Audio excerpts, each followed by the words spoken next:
Well, Boker Tov, Shalom Aleichem, everyone. Welcome to the Aliyah day. This morning we are in Parshat Vayeishev, which is in the book of Genesis, as we are studying our Torah portion, our Parshat, as we say in Hebrew, which today comes from Genesis chapter 39, verses 1 through 6. That is the fifth Aliyah, this being the fifth day of the week. And in this Parshat, in this Aliyah, rather, excuse me, we return to the story of Joseph having been sold into slavery by his brothers, and now he's come down to Egypt, and he is going to be purchased by Potiphar, and this is going to begin his time in slavery, which is going to begin, well as can be expected as a slave, and then it's going to get worse before he becomes a viceroy of Egypt. And by the way, just as a little side note, this is such an axiom in life. A lot of times in life, things get worse before they get better. Would you agree with me on that? Things tend to get worse before they get better. And so for what it's worth, we should embrace that in life and just say, Gam Zu Tova. So we're going to be diving into this. There's obviously today going to be a lot of insights and types and shadows that are and patterns that are going to point us to Messiah Yeshua as the divine Messiah. Hence today's title of the message, of the teaching rather, the suffering Messiah in exile, because that's who Joseph represents.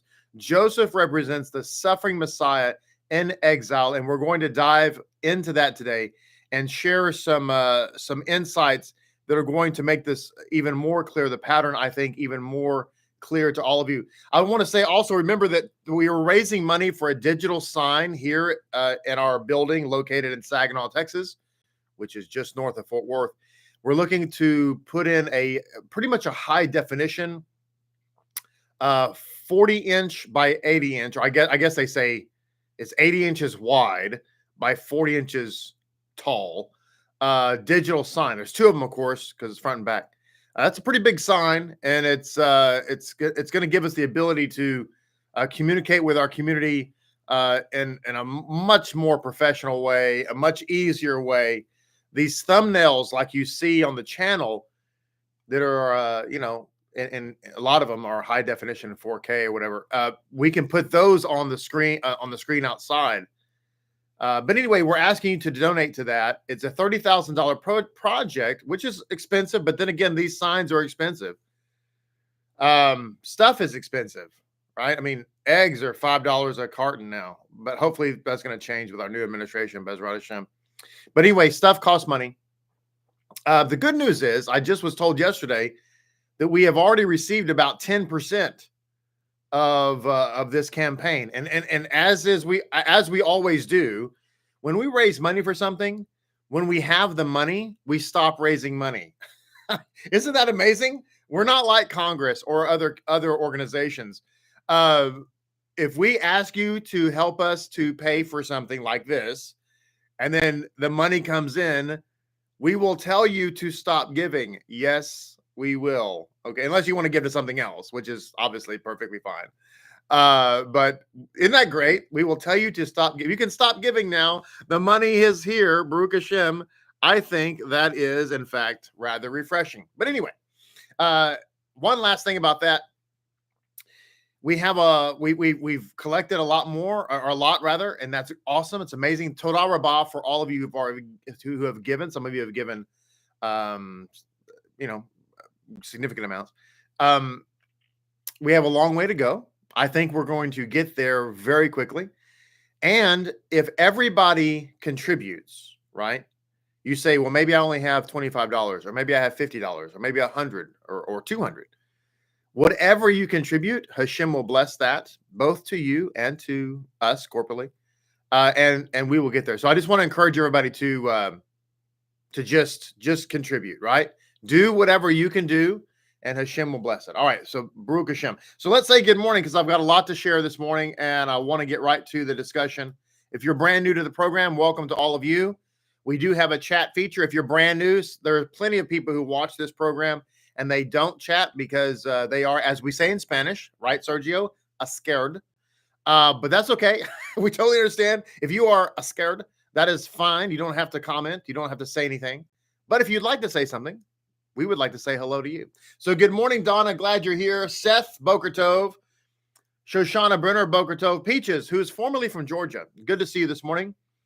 Donna Jones. Did I say good morning, Donna? Yes. No, I did. Yes, I did. Sorry.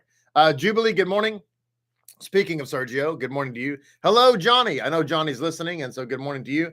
Chris and Crystal, Boker Tov. Shmuel, good morning to you. Top of the morning, sir. Who else do we have here? Greg Kroon, good morning. Zake and Yagal, good to see you. Shoshana Brenner, Boker Tov. Micaiah, Boker Tov to you. Geneva from beautiful Ohio, good morning to you. Nellie Grace, Boker Tov. Samuel Dice, good to see you, sir. David White from magnificent, glorious, tropical Irving, Texas, good to see you.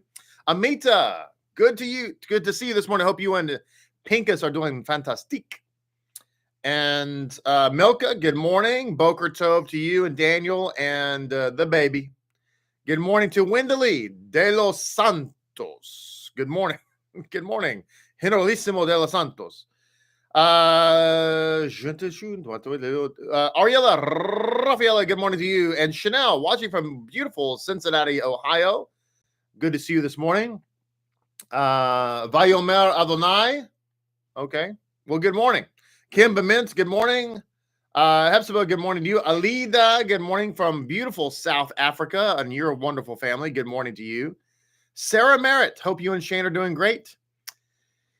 Who else? We have Keturah, Boker Tov to you. Gianna from beautiful North Carolina, good morning to you. Kathy, good morning.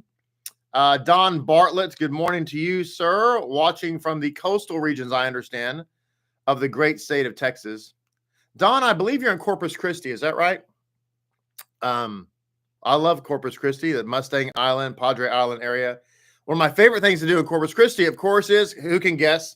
Don, well, you may not know me that well, Don, yet.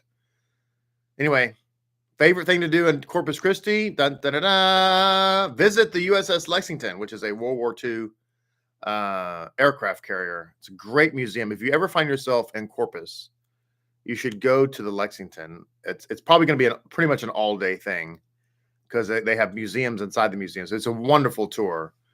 But I like that kind of stuff. You may not like that. Not everybody likes this kind of stuff. Not everybody likes what I like, and I don't like what everybody else likes. If that makes sense. Anyway, it doesn't matter, and you don't care. 67 VGM. Good morning to you from Laura. That is from Pennsylvania. Good morning, Laura. Johan, good morning from South Africa. Heather Wilson, hope you and Zachary are doing fantastic. Wonderful to see you guys. Hope your family and your kids are doing great. Beard of Prey, good morning. Who else do we have? Hannah, good morning to you. Hannah's kind of our quiet one here locally. She's a real powerhouse, but she's quiet, like a little synagogue mouse. Who else do we have? Michael, good morning.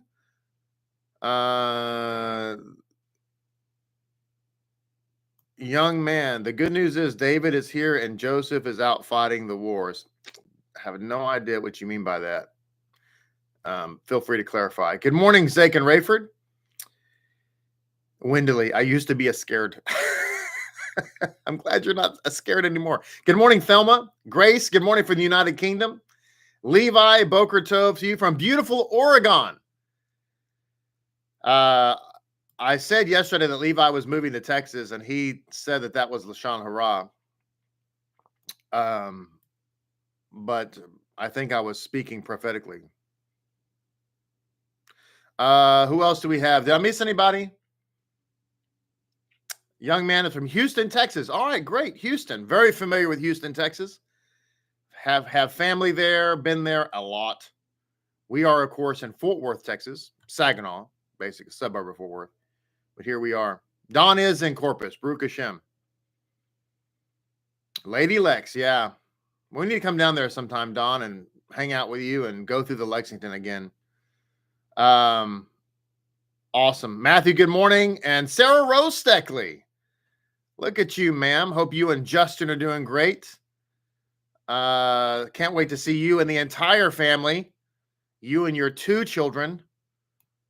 One soon to be, as we say in French, boned. All right. Good morning. Good to see everybody. You know what? For those of you who are new, and those of you who, by the way, we're on YouTube, obviously, and we're also on Facebook. For those of you who are new to the program and you wonder what all that's about, this is a community, and we like to say hello to everybody. Everybody takes time out of their morning to come here and learn, and we're learning together, and so we want to say hello. So when you're talking to this whole week, I've mentioned this several times, the anti-missionaries that exist out there. What are the anti-missionaries? Well, the anti-missionaries are Jewish groups, oftentimes rabbis, Orthodox rabbis, whose mission it is to counter the gospel claims of the missionaries, otherwise known as Christians. Now, we are not Christians, okay? And very often their target is against Christianity, which really doesn't apply to us because we're not Christians. We don't practice Christianity. But I focus on some of the things they say regarding Messiah. Okay. So in their attacks against Christianity, they very often will attack concepts of the Messiah that they claim Judaism doesn't believe. But I'm here to tell you, we Jews absolutely believe these claims. Okay. Now, in order to judge favorably, it's possible, although it's not probable. There's a difference between possible and probable. Okay. It's possible that these rabbis are just simply not aware that Judaism teaches this. Now, that's possible because, a lot of times in Judaism, just like in Christianity, if you're in Christianity and you're at a Baptist church or a Methodist church or something like that, you're only going to be fed the doctrine of that denomination. The Baptist pastor is not going to step into the pulpit and say, you know what, guys, this is what they teach at the Pentecostal church down the street. You're not going to get that. Why? Because he wants to indoctrinate you into the doctrine of that particular movement. And you know what? That's just life. There's nothing really necessarily nefarious about that. It's normal. Okay. In fact, it'd be kind of weird if you went to a Methodist church, let's say, and they said, you know what? I'm not going to teach you what the Methodists believe. I'm going to teach you what the Baptists believe. That'd be kind of weird because you might want to go to the Baptist church. So anyway, do you agree that as adults, we can just say, okay, well, same thing happens in Judaism. You go to a synagogue of a particular sect, and, if you go to a Breslov synagogue, they're not going to stand up and teach you what the Rebbe taught at Chabad. Okay. Can I just tell you that? You're not going to see a Breslover rabbi get up into the proverbial pulpit and say, let me teach you the insights of this Parshat by the Rebbe of Chabad. You're not going to hear that. You will never hear that. They will never reference that ever. Okay. So it's possible that these rabbis haven't heard some of this stuff. However, I don't find that very probable. Okay. So what am I talking about?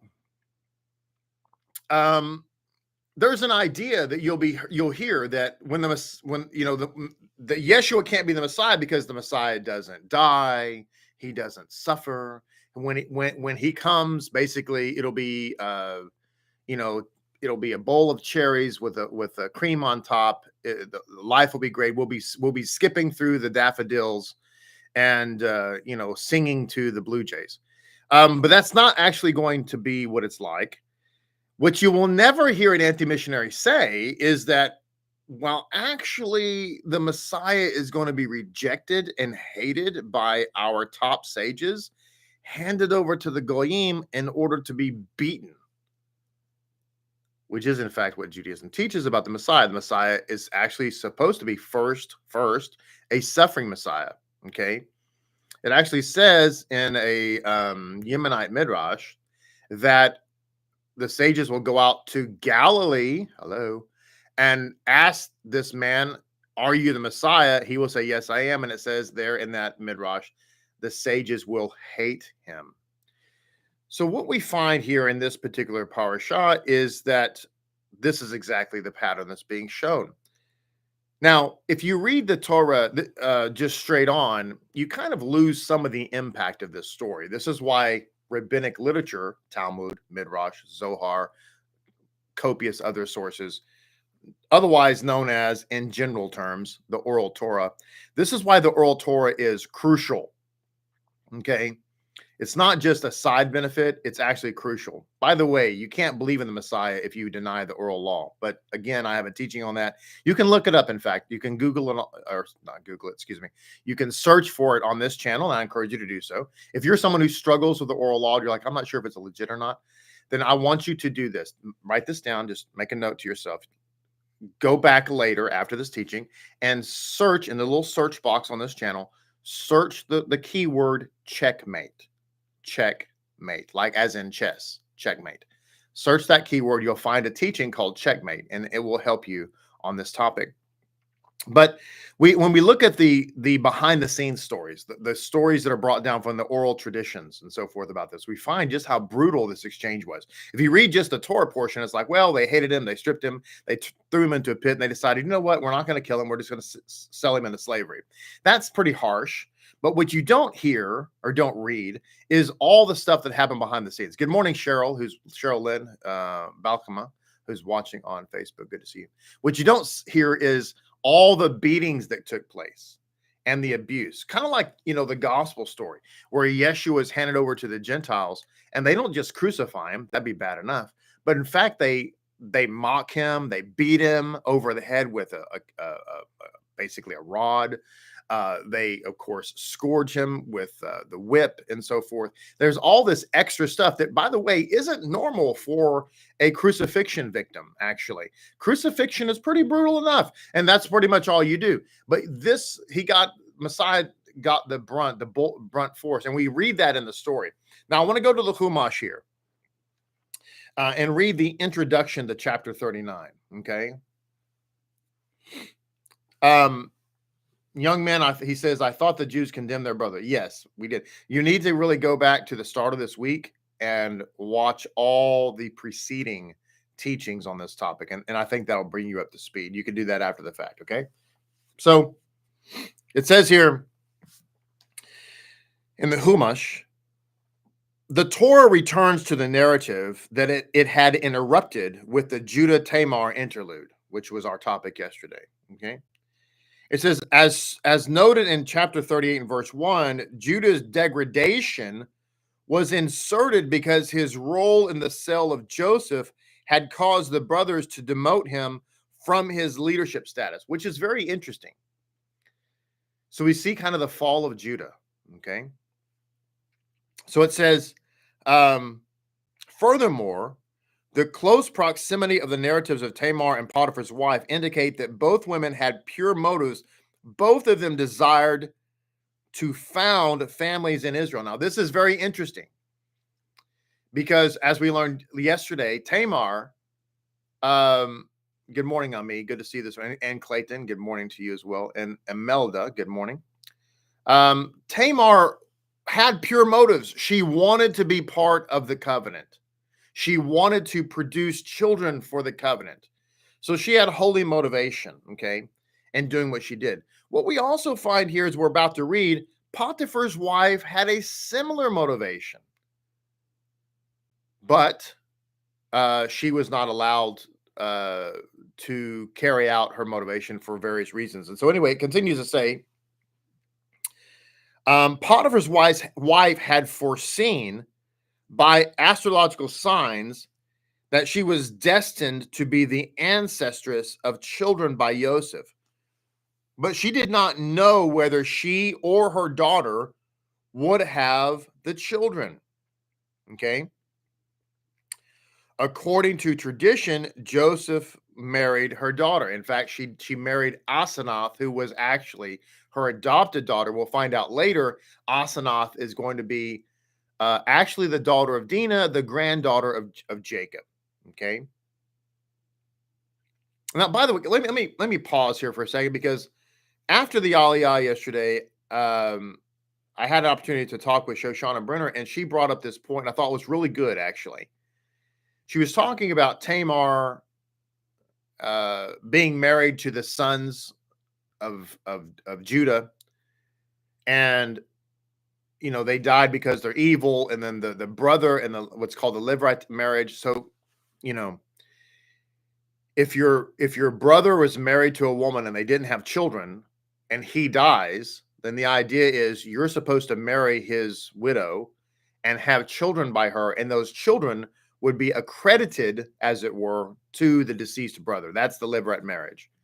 And so Onan did not want to do that, and so whenever he did, in fact, marry his brother's widow, Tamar, but whenever they had relations, he, made a way. Y'all know the story, so that she would not conceive.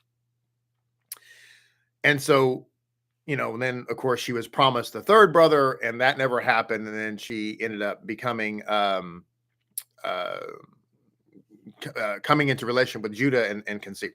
So Shoshana's point was interesting, and I hadn't really thought of it. But so Judah goes down in our last chapter. Judah goes down and he marries this Canaanite woman, right? Shua. And he married her and consorted with her, and she conceived and bore him a son, She conceived again and called his name Onan, and she conceived again a third time and conceived Shelah. So Shoshana's point was, we like to say that Shua, this woman that Judah married, would have converted and become a Jew, because it's not allowed that a Jewish man should marry a non-Jewish woman. And we think the best of Judah and say, well, surely he would not have married a non-Jewish woman. But the reality is, how do we know that? And it's a very good point. It's possible that Shua was not Jewish. Actually, she never converted, which would mean that her sons were not Jewish, which would mean that they would not be the fathers of Jewish children. So it's interesting. It's an interesting point. This is why, one of the reasons why she might have had to actually, through divine providence, come together with Judah in order that the child should actually, have a Jewish father. It's just an interesting point. But going back to this story, so it says here,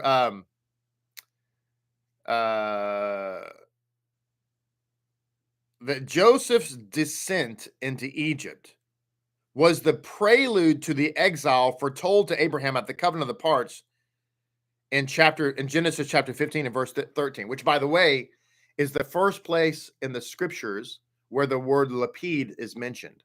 And it's used to speak about the torch there. And of course, it's a reference. If you look at the torch, it's a reference to the Moshiach. So this is an interesting point as well, because Joseph goes into exile by himself. He's rejected by his brothers, and he goes into exile all by himself, and he's the prelude to the exile. And this is actually interesting because it is exactly what happened to the Messiah. The Messiah, rejected by his brothers, went into exile, as it were, all by himself. Later, decades later, 40 years later, the temple would be destroyed. Decades after that, well into the second century, with the Bar Kokhba rebellion, that's when the actual exile would occur for all of Israel. So the point here is that just like Joseph went into exile by himself and was the prelude to exile, that is exactly what happened with played by Yeshua and by Joseph both. So it says here, the phrase Joseph had been brought down to Egypt had the deeper implication that Joseph brought down Holdrid, his father and the tribal ancestors of Egypt. That is, God engineered Joseph's descent to Egypt and his elevation there to the position of viceroy in order to prepare an honorable way to implement his decree that Jacob and his family be exiled. Now, this last sentence in the Chumash is very interesting, okay? Somebody put William in timeout there, please. That'd be fantastic. So it says, according to Hadar Zechanim, the divine presence, as it were, descended with Joseph. Now, this is an interesting sentence, okay? According to Hadar Zechanim, the divine presence, as it were, descended with Joseph. This is fascinating. We also read later that for the entire time that Joseph was in Egypt, the Shekinah did not reside in the house of Jacob, in the camp of Jacob. There was no Holy Spirit, if you will, in the house of Jacob. Does that mean that God rejected Jacob? No. Does that mean that God replaced Israel, the tribes of Israel, with the Egyptians? No. It just means that when Joseph went into exile, the Shekinah went with him.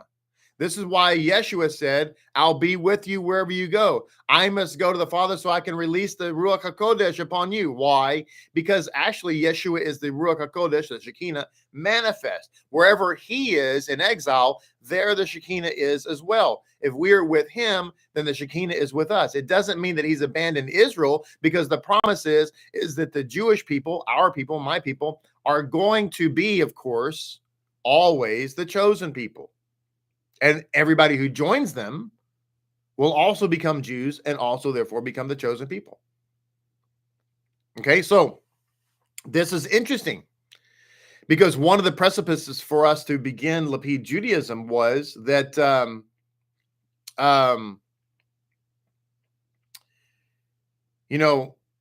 Judaism itself is a beautiful faith just by itself. Okay, and we practice Judaism as we should, as the Messiah should. But the issue is that Judaism without the Messiah, it lacks the Shekinah. It lacks the vibrance, the vitality of the Ruach HaKodesh. And this is true.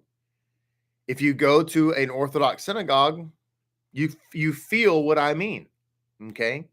Doesn't mean that the religion is evil or bad or that God has abandoned it, and that's not true. He certainly hasn't abandoned the Jews and then turned to pagan worship. Okay, that's not true. But it just simply paints a pattern here. The Judaism without Joseph lacks the Shekinah. Does this make sense? What I'm trying to say? Now, it goes on to say here in the Chumash something very interesting. The brothers had done their work. It says here, convinced that Joseph's dreams of kingship could never be fulfilled. I want to emphasize a point here I have emphasized all week. If you talk to rabbis today, if you talk to Jewish people today that are Orthodox, they are convinced. They are convinced that Yeshua will never be the Messiah. They're convinced, absolutely convinced, that he will never be king.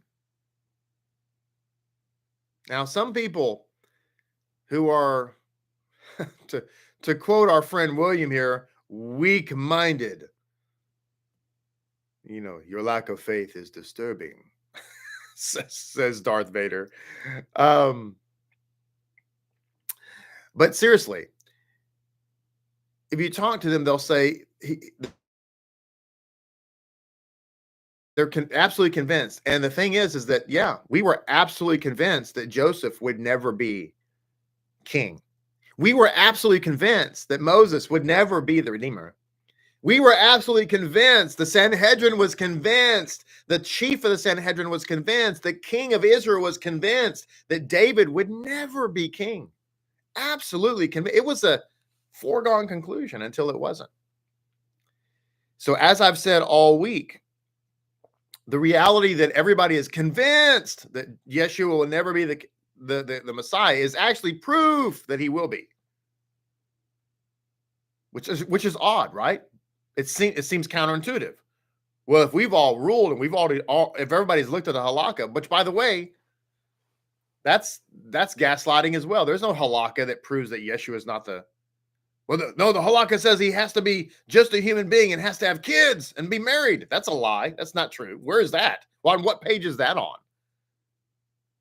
Oh, the halakha says he could never be divine. Really? Where does it say that exactly?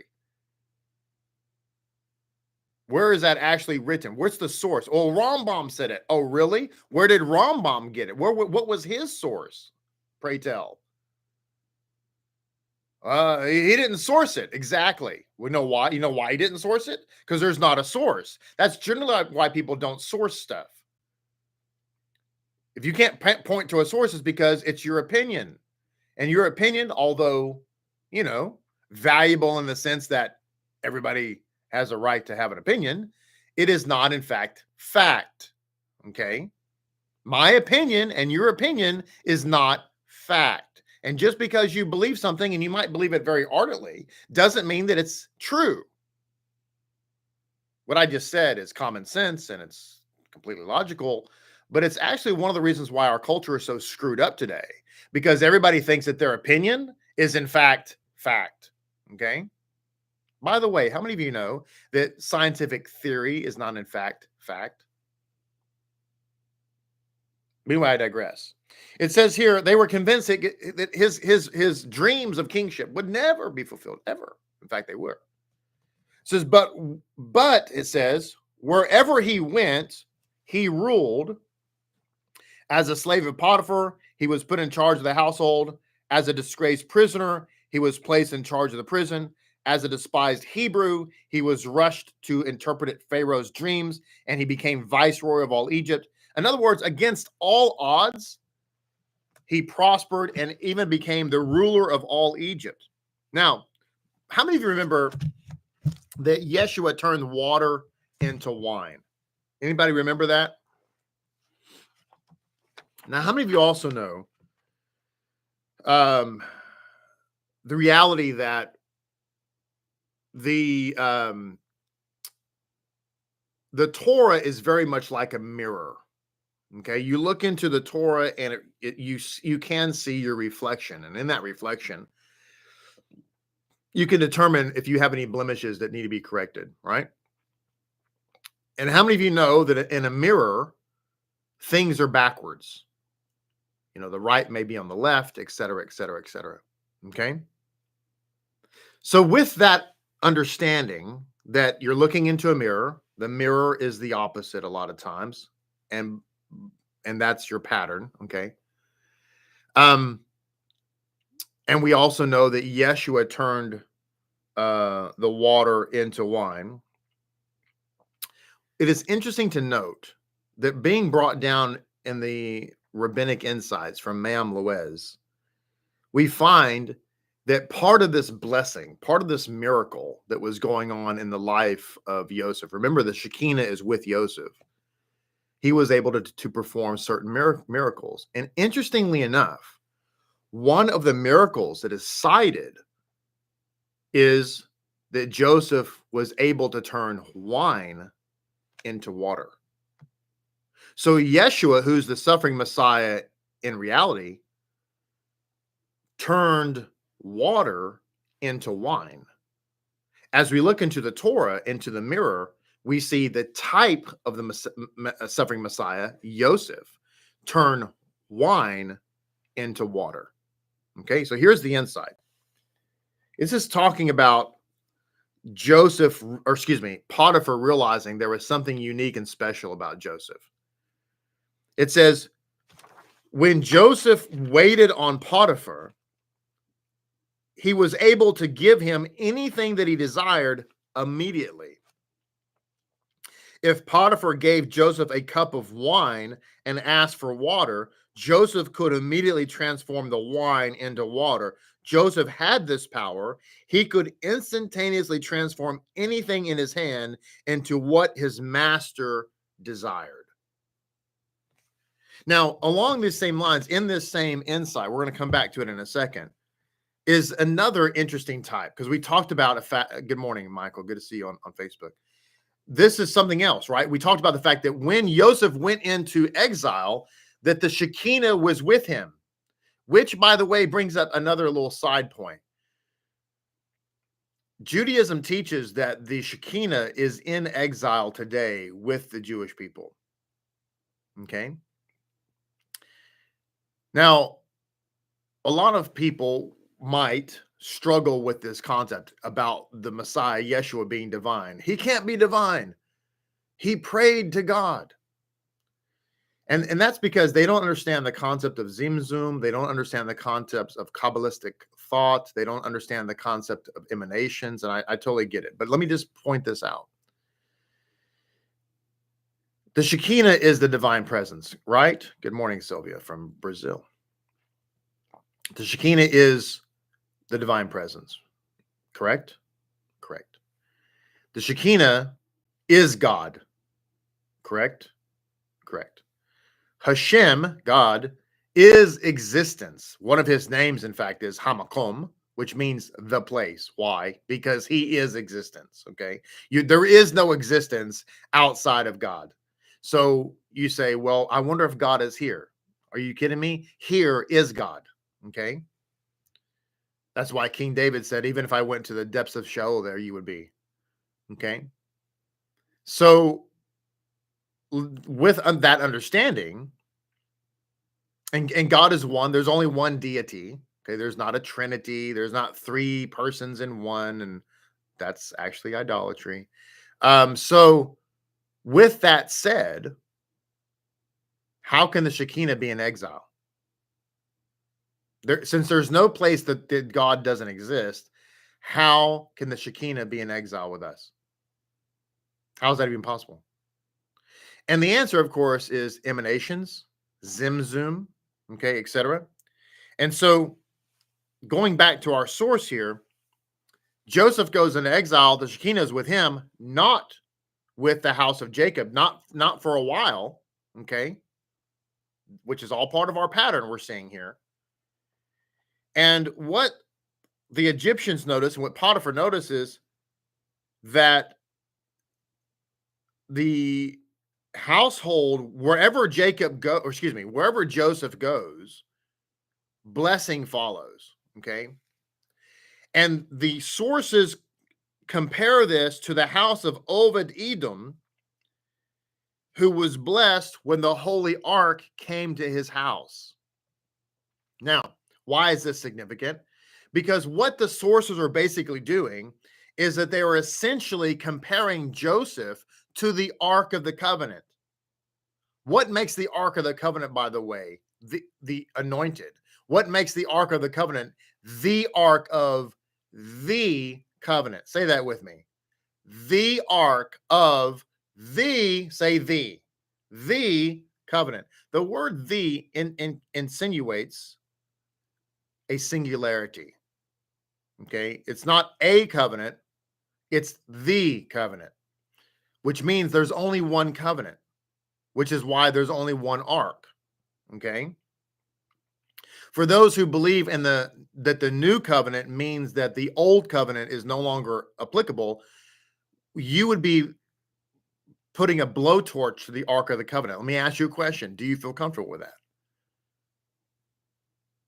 You say, no, he's going to open up the lid, take out the old covenant, throw it in the garbage can, and put a new one in there. Really? Where does it say that?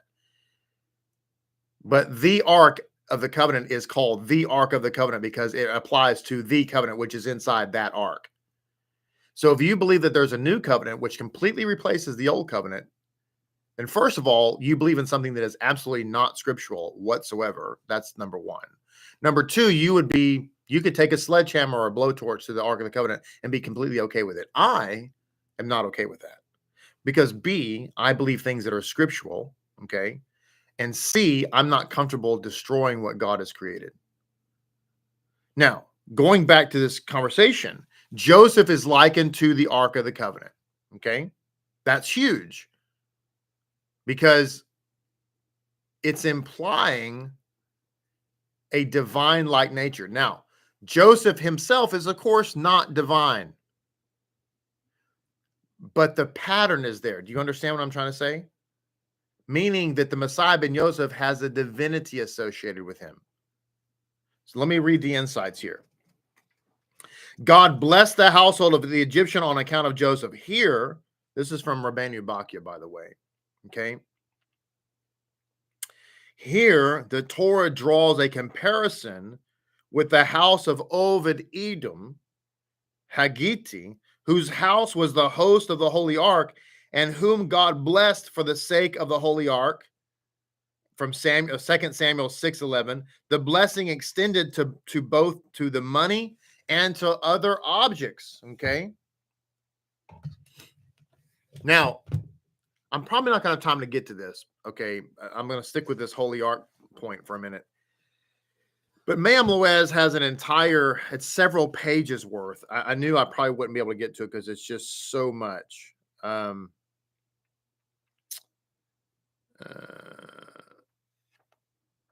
About the sale of Joseph. I'm just kind of scanning to make sure. I do want to share this one part.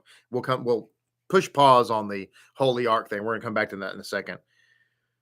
When Joseph was sold into Egypt, or sold to the Midianites and the Ishmaelites, he was actually sold 5 times for 5 pieces of silver. And if you do the math, 5 times 5 plus the 5 sales, that comes to 30 pieces of silver, which is what Yeshua was sold for, which is why it was 30 pieces. It alludes back to this whole episode. But there's insights here about how he was beaten and whipped and slapped. In other words, he was abused just like Yeshua was abused. But I want to read this part here. It says, the Midrash says that God told the brothers, you sold your brother as a slave. By your lives, the time will come when your descendants will say, we were slaves to Pharaoh in Egypt. To this very day, we say these words in the Passover Haggadah. Then it says, as we mentioned earlier, the selling of Joseph resulted in a benefit. We covered this and other teachings this week. So if you missed those, go back and listen to them. It says, God was therefore pleased with their actions. He said that because of their deeds, they would someday be redeemed and be able to say, we were slaves in Egypt to Pharaoh, but God took us out of there.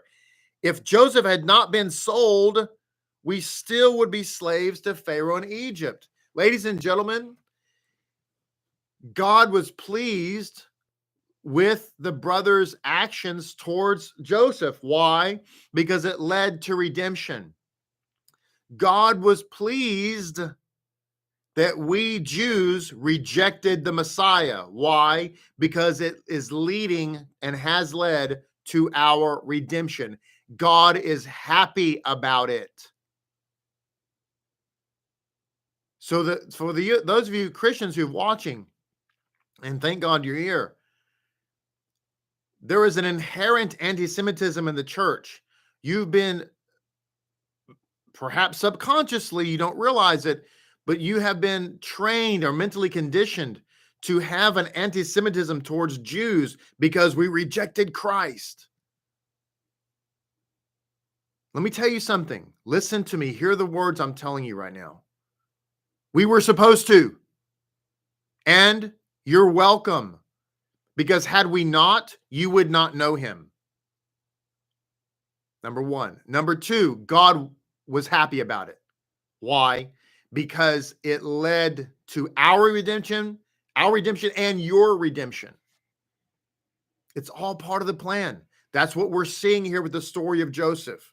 It's all part of the plan. Now, let's go back to this insight about the Ark of the Covenant because it's significant.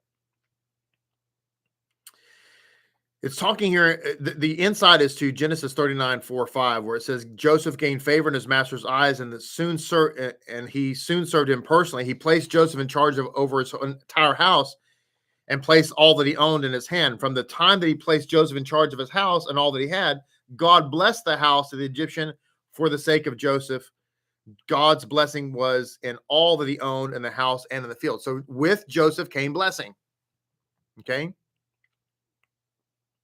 So it says here, whenever Joseph handled any merchandise, it appeared to be blessed. Normally, merchants sell on credit and give a discount for cash. Joseph was able to obtain a good price even for cash sales. Potiphar would bring his merchandise home just so that Joseph would be able to touch it. So here's an insight. Whatever Joseph touched was blessed. Where do we read that before? Whatever Yeshua touched was healed. Whatever he touched was blessed. In other words, there was something. You ever notice in the Gospels where it just says he spoke a word or he touched them? Why does it say that? It says it because there wasn't any type of incantation. There wasn't any type of formula. He just spoke a word. He said one word. He touched them and they were healed. Why? This points back to Joseph, who had this ability. Why? Because the Shekinah was with him.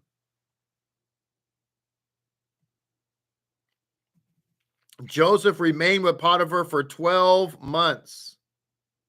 It says, as soon as Potiphar put Joseph in charge of his household, God blessed everything that the Egyptian had in the house and in the field. It was obvious that the blessing was because of Joseph. When he was in the fields were blessed, and when he was in the house was blessed. During the 6 months of the dry season, Potiphar was in the fields, and he placed Joseph in charge of his house. During the 6 months of the rainy season, Potiphar was in the house, and Joseph was in charge of the fields. When his master saw all these miracles, to include changing wine into water, he gave Joseph all the keys to his household and did not ask for an accounting of anything. So now we learn that the master gives Joseph the keys. We see that Yeshua has the keys, as it were. Whatever Joseph did succeeded entirely. And his master realized that he could depend on him. Now, there's an interesting that says here that, and this is an insight for us. Okay, we're going to come back to this. If I have a moment, I may share another insight from Rabbi Monk.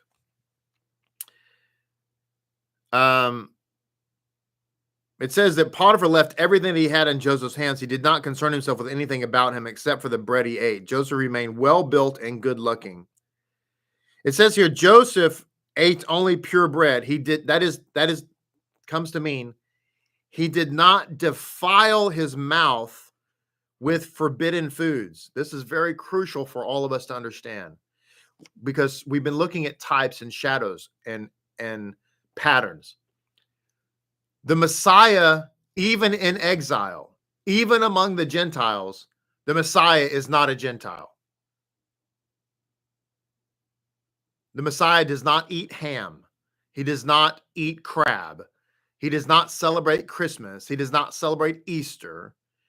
For God's sakes, he doesn't celebrate Halloween. That is just beyond me how anybody thinks that could even remotely be okay. He's not a Gentile. He doesn't practice paganism. Okay.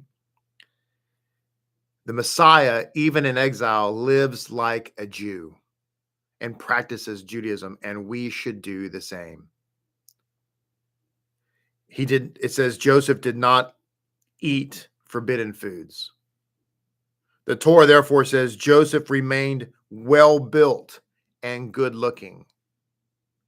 This statement may seem out of place here. The Torah is telling us that although Joseph did not eat anything other than bread, he remained healthy, well built, and handsome as a prince. In other words, when we follow God's ways, we receive the blessing.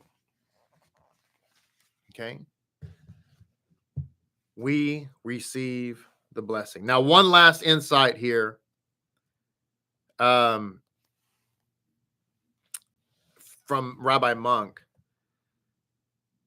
It talks about how Potiphar recognized something in Joseph. The problem, I think, with Potiphar's wife is she just had the wrong heart. She lusted after Joseph. As opposed, I mean, she wanted, as it said, she had the right motivation.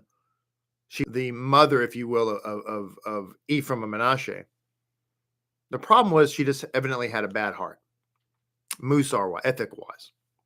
But it says here in the insides, Potiphar's wife was the very prototype of the Egyptian woman.